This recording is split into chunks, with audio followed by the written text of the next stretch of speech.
Hola, bienvenidos, ya con la Biblia abierta y ya con el título de hoy, porque no podemos perder el tiempo por la cantidad de textos que tenemos en el día de hoy para encontrar gestos y actitudes de Jesús que las hemos ido buscando y encontrando solamente dando vuelta a las hojas, ¿sí? Y tratando de ubicar en qué momentos, en qué situaciones vemos lo que Jesús decía, actuaba, a veces encontramos, miraba, se asombraba, pero encontramos a Jesús de una manera como tiene que surgir de una lectura profunda, detenida, imaginativa, o sea, ver un relato, los evangelios son libros narrativos, de manera en esos relatos imaginar realmente no solo lo que pasa, en caso de un milagro, sino eh, cómo se muestra lo que dice Jesús, y van a ver cómo este es el tercer día que estamos haciendo ese ejercicio, la figura de Jesús se nos hace mucho más, llegamos a verla, a entenderla, mucho más que simplemente el relato de lo que hizo o de lo que pasó allí. Y tenemos cada día más que hacer una lectura de la palabra comprensiva, comprendiéndola, mirando el contexto, dándonos cuenta qué es lo que está pasando, volviendo atrás si es necesario en la lectura para realmente decir, bien, me va a llegar, me va a movilizar, me va a mostrar algo y todo eso que la palabra hace, porque el Señor dijo que quedara escrito para eso, ¿no es cierto? Muy bien, vamos al Evangelio de Lucas, porque ayer terminamos Marcos y Lucas encontré cantidades de versículos que pueden ayudarnos en esta línea. El primero lo encontré, claro, a Jesús niño no tenemos ninguna palabra ni ninguna actitud, pero sí lo encontramos de adolescente y como para primera del día es bastante sorprendente, porque este jovencito de 12 años hablando en el templo, habiéndose escapado de los padres, en el sentido de que no les había avisado que se iba a quedar en el templo, hablando con los doctores de la ley, y cuando los padres le dicen que habíamos estado buscando, Jesús dice, ¿por qué me buscaban? ¿No sabían que tengo que estar en la casa de mi padre? De manera que ante esos padres que no entendieron, porque todavía no entendían quién era Jesús, como jovencito lo vemos bastante rebelde y estas palabras nos ayudan a entender que ya en esa edad él podía demostrar conocimiento y comprensión de las escrituras a la altura de esos maestros de la ley, y el hecho de, creo que no podemos pensar que Jesús fuera desobediente a los padres o un joven rebelde, simplemente que la convicción que él tenía hizo que, por lo menos lo que nos ha llegado a nosotros hoy, que tuviera esa expresión a los padres, pero a la vez la convicción de que él tenía que estar en la casa, dice, de mi padre. Y acá padre lo tengo escrito con mayúsculas, ¿sí? De manera que es una palabra muy importante. Bueno, vamos al 4:35. Y tengo aquí que otro milagro de Jesús echando un espíritu maligno, y la palabra que me sorprendió fue cállate. Reprendió Jesús al diablo que lo peleaba. No, es decir, ese sería otro tema para buscar. No siempre hay una misma situación en el hecho de liberar de los demonios, pero en este caso la autoridad de Jesús en que lo hizo callar y después dijo, sal de este hombre. Bueno, vamos a 5:20, capítulo 5, versículo 20. Esa escena tan impresionante de los amigos que traían a un paralítico y que abrieron el techo, no rompieron el techo, abrieron porque tenía alguna forma ahí de levantar las tejas y Jesús se sorprendió por la fe de ellos. Pero me gusta como le dijo, amigo, tus pecados quedan perdonados. Y esta era de las veces que Jesús debe haber hecho eso, que nos aparece en los distintos evangelios, en vez de hacer primero la sanidad, le decía que los pecados eran perdonados.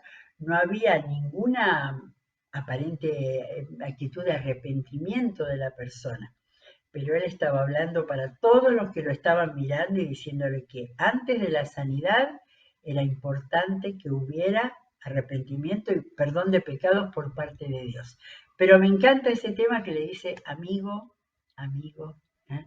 A ese hombre que había pasado no solamente el ser paralítico, sino que hubiera tenido con su discapacidad subir a un techo, bajado. Amigo, tus pecados te son perdonados. En el 5:22 tomé, porque el Evangelio de Lucas es muy expresivo, ¿sí? Entonces hay un montón de frasecitas con relación a dentro de este mismo pasaje, cuando aquellos estaban pensando por qué perdona pecados, todo eso, dice, Jesús supo lo que estaban pensando, ¿sí? Muchas veces los autores de los evangelios marcan eso. Jesús leía los pensamientos y les dijo, ¿por qué razonan así?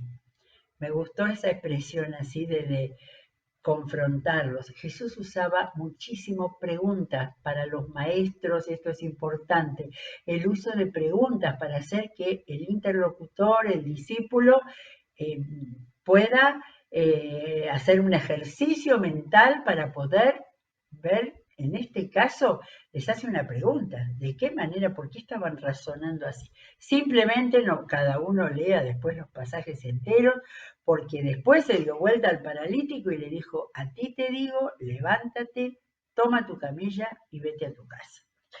5:31, un texto también muy conocido, muy importante, cuando Jesús, esto es en el llamamiento de Mateo, cuando va a la casa de Mateo y come con los amigos de Mateo, los religiosos espantados de que él se reuniera con los pecadores, ¿no? Y ahí entonces dice que le hablaban a los discípulos, se armó un conventillo ahí. Jesús con esa gente comiendo, seguramente les estaría hablando del Evangelio. Y los de afuera, criticones, les preguntaban a los discípulos, ¿por qué comen con recaudadores de impuestos y pecadores? Y ahí dice que les contestó Jesús, ¿sí? No sé si se paró y fue allá a las ventanas donde estaban mirando y dijo esa frase tan impresionante, pero no tan sencilla de entender. Jesús le dijo, no son los sanos los que necesitan médico, sino los enfermos. Yo la estaba dando vuelta hoy, ¿no? Para que fuera más directa. Los enfermos son los que necesitan médico, no los sanos, ¿sí? Ahora, era una confrontación para que ellos vieran quiénes eran los sanos y quiénes eran los enfermos. Los más pecadores estaban escuchando el Evangelio de Jesús. Los otros estaban en una actitud crítica, no tenían ningún tipo de amor, ningún tipo de interés por esa gente, lo único que hacían era marcarlos como pecadores. Y ahí Jesús dijo, no he venido a llamar a justos, sino a pecadores para que se arrepientan. Indirectamente les estaba diciendo, si ustedes son justos, consideran justos, ni escuchen el reino que se ha acercado. Es muy interesante analizar siempre las palabras de Jesús. 6:35 encontré una frase también muy linda en medio cuando, a ver, sí, 6:35. Es en medio de una de las eh, selecciones del Sermón del Monte que Lucas no lo pone como Mateo, que lo puso todo seguido, sino que en distintos momentos él pone parte del Sermón del Monte.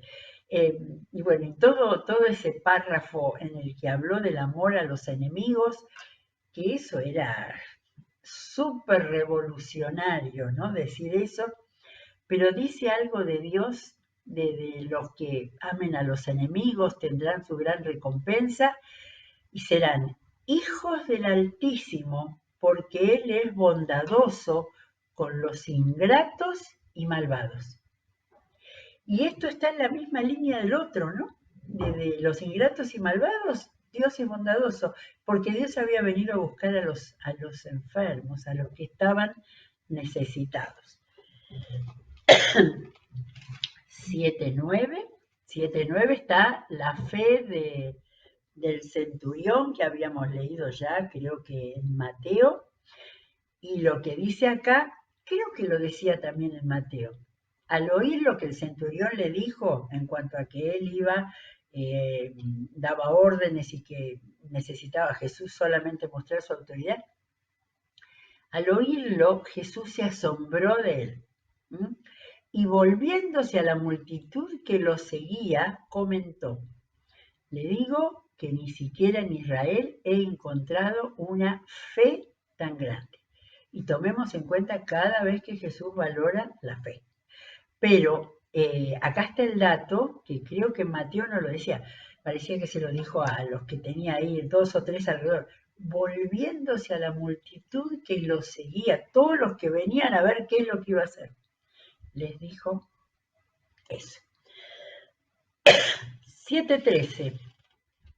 En el mismo capítulo aparece la viuda la viuda de Naín, la que se le había muerto su hijo. Y ahí simplemente dice: al verla, el Señor se compadeció de ella y le dijo: no llores. Esas pequeñas frases, porque él lo que iba a hacer, miren que dijo, se dirigió al féretro y dijo: joven, te ordeno que te levantes. Pero primero atendió a la mamá. 7:24. Estamos en el mismo capítulo, hay muchas cosas en cada capítulo. 7:24. Era la aclaración. Estaba el tema de que habían venido los discípulos de Juan el Bautista a preguntarle: Juan no sabe bien qué hace, ¿no? Dice: cuando se fueron los invitados, él les contestó: vayan y díganle que yo hago esto, esto, esto. Cuando se fueron los invitados, Jesús comenzó a hablarle a la multitud acerca de Juan. Y como acostumbraba, usó preguntas de esas que tocan en el clavo. ¿Qué salieron a ver al desierto? ¿Una caña sacudida por el viento? Si no, ¿qué salieron a ver? ¿A un hombre vestido de ropa fina? Claro que no, pues los que se visten ostentosamente y llevan una vida de lujo están en los palacios reales. Entonces, ¿qué salieron a ver? ¿A un profeta? Les digo, más que profeta. Y ahí empieza a citar la Biblia. Qué manera interesante de promover que el otro razone, defina su pensamiento, de alguna manera responda por sí mismo a lo que tenía en su cabeza. 7:39. Seguimos en el capítulo 7, que da para mucho.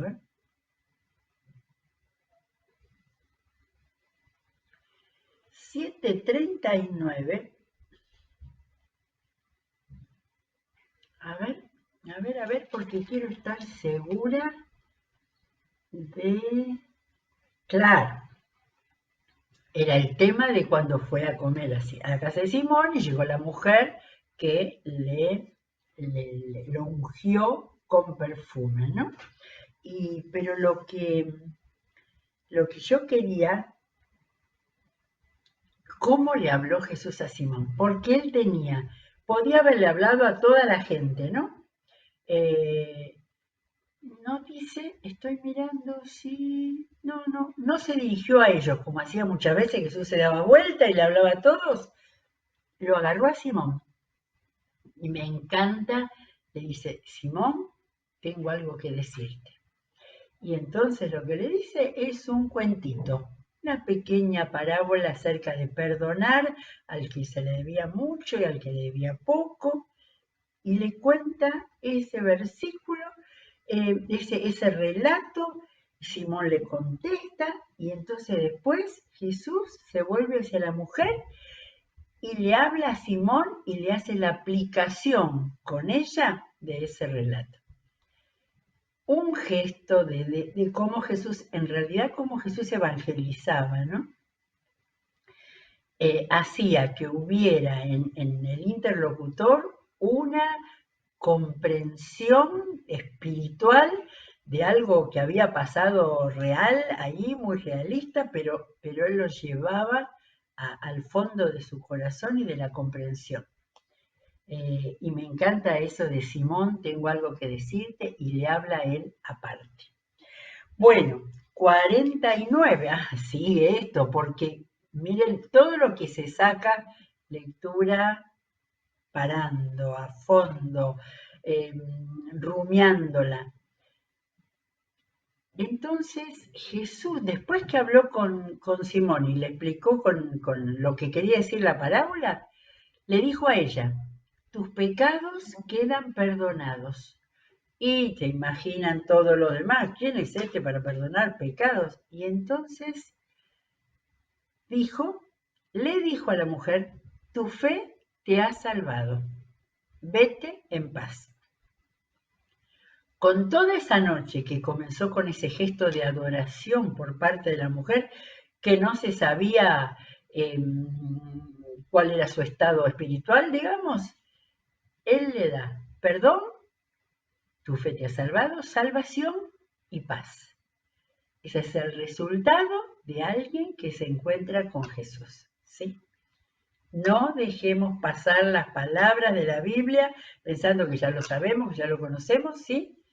Acá está, perdón, salvación y paz. El camino de la vuelta a Dios. 8:25 tenemos otra vez cuando Jesús estaba naufragando, era, a ver, 8:25, la barca, conocemos al otro lado, claro. Debe ser, es que estaba pensando, seguramente hubo un montón de momentos en los que en la barquita que usaban para ir de un lado al otro, los agarró una tormenta. Pero acá eh, habíamos leído, no sé si en Lucas o en Mateo o en Marcos, otra frase. Acá encontré otra frase. Acá le hace una pregunta. Las preguntas de Jesús, ¿dónde está la fe de ustedes? ¿Sí? Vale más que un montón de discursos. 8:53. ¿Qué tenemos en 8:53? Otra vez, la mujer, ¿sí? Pero a ver, esperen que encuentre el 53. Estaba la misma historia de la mujer que fue a tocar el manto de Jesús, pero después tenía que ir a la casa del hijo de la hija de Jairo que había muerto.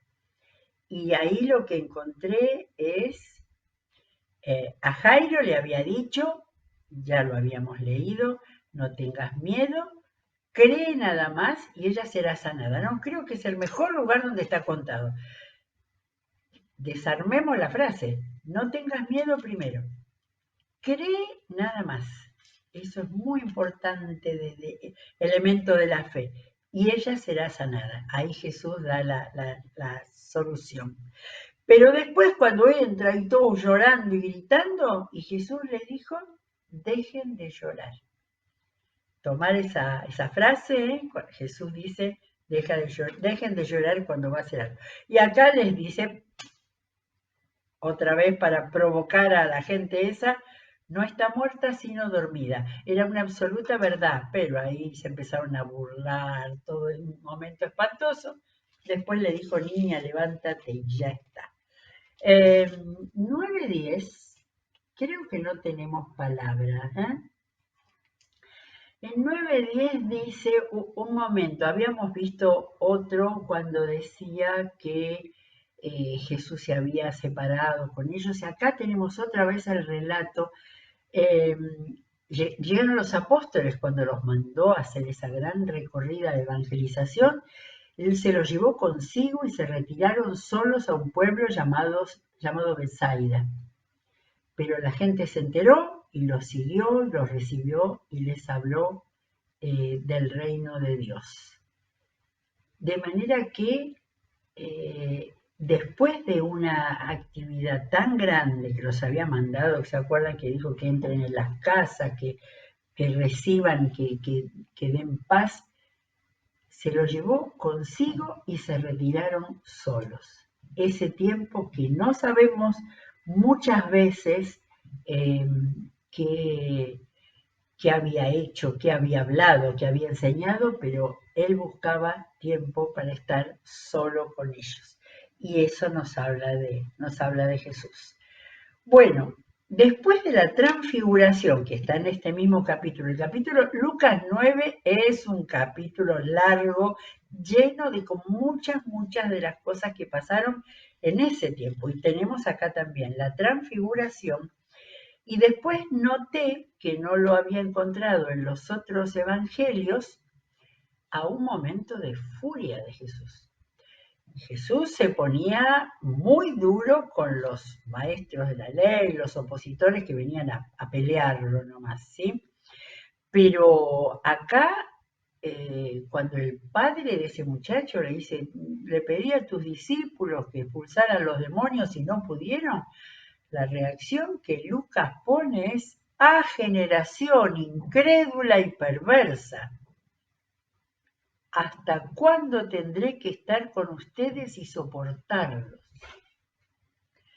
De manera que una reacción que no lo puedo explicar porque tendría que el Señor decir por qué les habló de esa manera.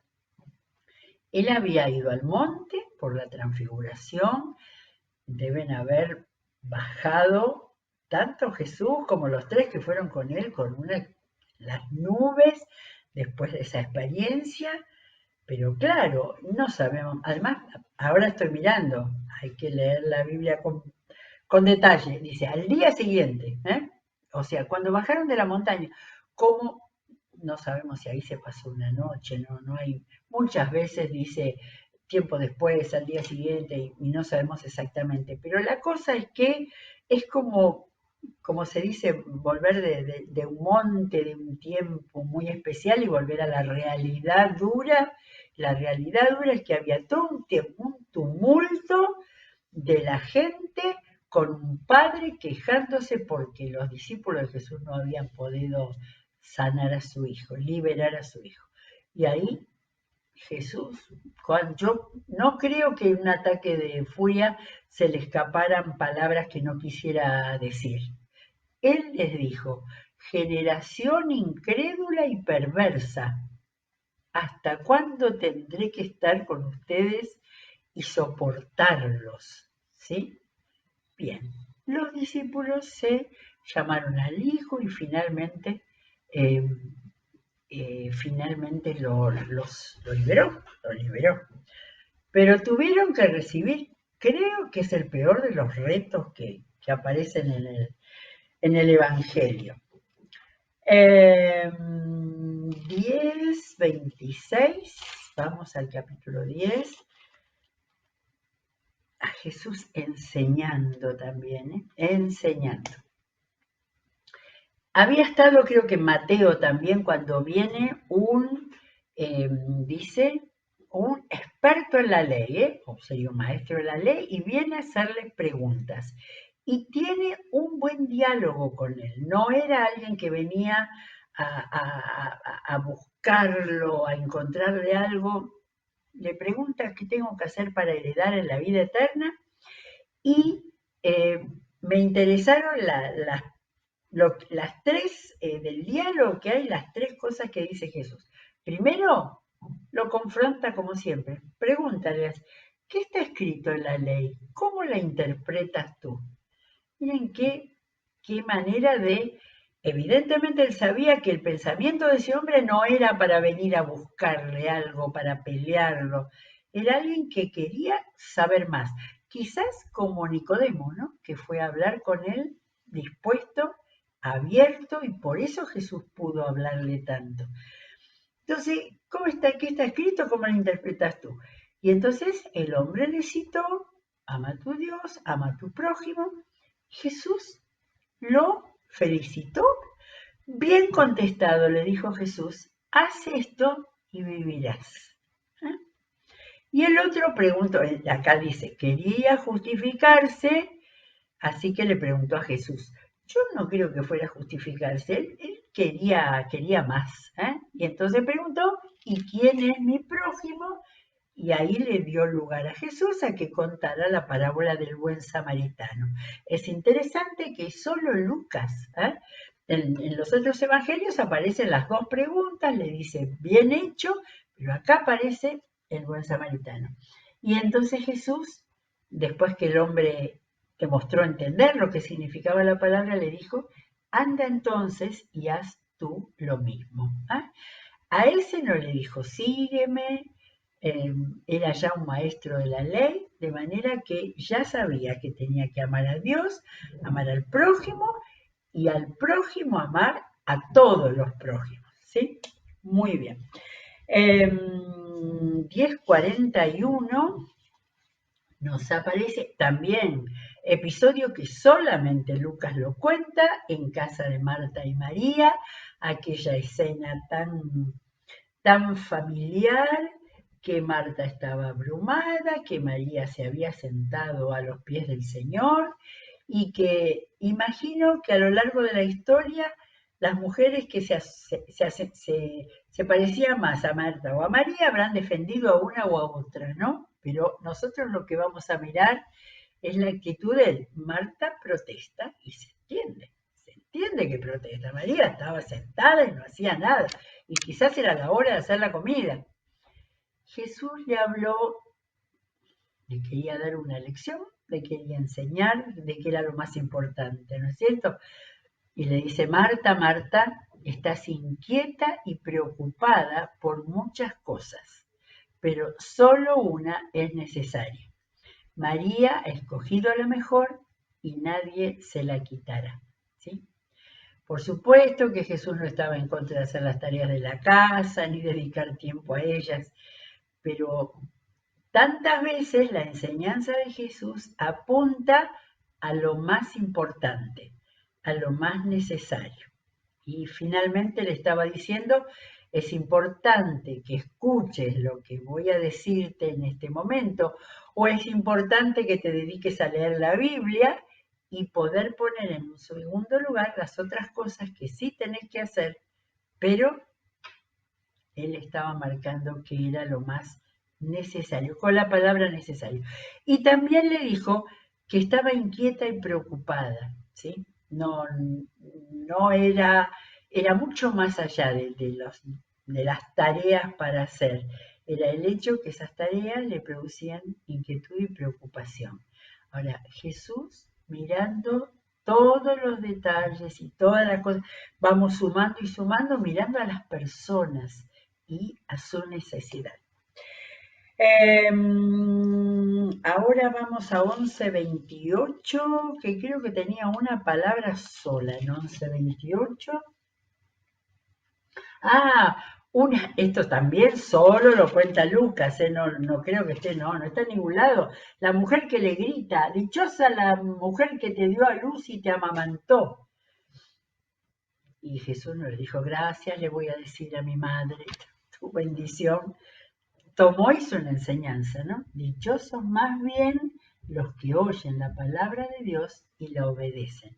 En la misma línea de cuando había llamado padre, madre y hermanos a los que estaban eligiendo en primer lugar al reino de los cielos que Jesús traía. 12, 13, acá estamos ya en el capítulo 12, 13. Acá tenemos un muy interesante con la parábola que cuenta y todo, pero uno de la multitud que le dijo, maestro, dile a mi hermano que comparta la herencia conmigo, y eso muestra que la gente iba a él con todo tipo de problemas y situaciones. Hombre, contestó Jesús, ¿quién me nombró a mí juez o árbitro entre ustedes? ¿Sí? Ahora no dice, lo despidió y se fue para otro lado. No, viene toda una enseñanza y viene toda ahí una parábola, la parábola del rico que acumula, acumula y esa noche se va a morir. A partir de los problemas con la partición de una herencia. 12, 20, ¿dónde estamos? Estamos en 12, 22. 12, 22. Creo que acá lo que tenemos es una enseñanza en el versículo 29. Es otra parte del Sermón del Monte que aparece en Lucas, acuérdense, todo dividido en distintos momentos. Y cuando les está hablando de la hierba del campo, para que no se preocupen, ¿cuántas veces enseñó Jesús acerca de estas cosas? De que las cosas materiales no sean la preocupación más importante. Y entonces dice la hierba, Dios a la hierba que está en el campo, ¿cuánto más hará por ustedes? Dios, si Dios que cuida la hierba, ¿cuánto más hará por ustedes, gente de poca fe? Así que no se afanen. Enseñanza práctica, pero la base siempre era el tema de la fe. ¿eh? Era como lo de Marta, ¿no? El preocuparse estaba en primer lugar y él está siempre enseñando acerca de la fe. Leímos ya 29. Bien. 19. Uy, vamos a pegar un salto ahora a 19.5. 19.5 aparece otro personaje que está, si yo no me equivoco, solamente en Lucas, Zaqueo, el peticito que se subió a un árbol. Y vamos a ver dos versículos. ¿Cómo lo llamó? A Mateo le dijo, sígueme. A Zaqueo, como se había subido a un árbol para verlo, le dijo, Zaqueo, baja enseguida, tengo que quedarme en tu casa. ¿Sí?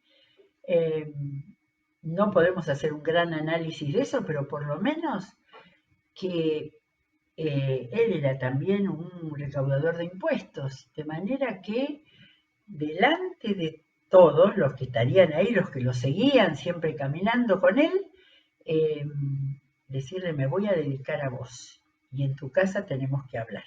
¿Y cómo habrán hablado? Que el resultado fue que Zaqueo dijo, doy todo lo que tengo, devuelvo si he defraudado. Y yo creo que por algo le dijo Jesús de encontrarlo en la casa y no hablar ahí abajo del árbol. Cuando después que Zaqueo hizo su declaración de entrega del tesoro, como le había pasado con el rico que no lo había, por lo menos al principio, entregado, Jesús dijo, y creo que al oído de todos, hoy ha llegado la salvación a esta casa, ya que este también es hijo de Abraham. De nuevo el tema de los que sí, que como recaudaba impuestos para Roma, debía ser despreciado por eso. Y Jesús, la salvación llega a la casa de quien lo acepta. Y Jesús estaba diciendo que él no hace acepción de nadie. Y después dijo 19:10, en Lucas 19:10, uno de los grandes versículos, porque el Hijo del Hombre vino a buscar y a salvar lo que se había perdido. Llegamos hasta acá, me parece que sí que nos pasamos del tiempo, 19, y nos faltan unos cuantos. Yo creí que ya íbamos a empezar con el Evangelio de Juan, pero no sé cuántos habrá en Juan, porque ahí no tenemos tantos hechos, tantas cosas. Escribió Juan mucho tiempo después su Evangelio, completando con lo que faltaba, que no había aparecido en los tres evangelios anteriores. De manera que con el mismo versículo, con la misma propuesta de leer para entender y para comprender a Jesús, vamos a terminar con Lucas y a leer el resto en el Evangelio de Juan. Muy bien, de nuevo gracias a Dios por la palabra, gracias a Dios por conocer al Salvador que da perdón, que da paz, como lo hemos encontrado aquí recorriendo el Evangelio de Lucas. Será hasta mañana.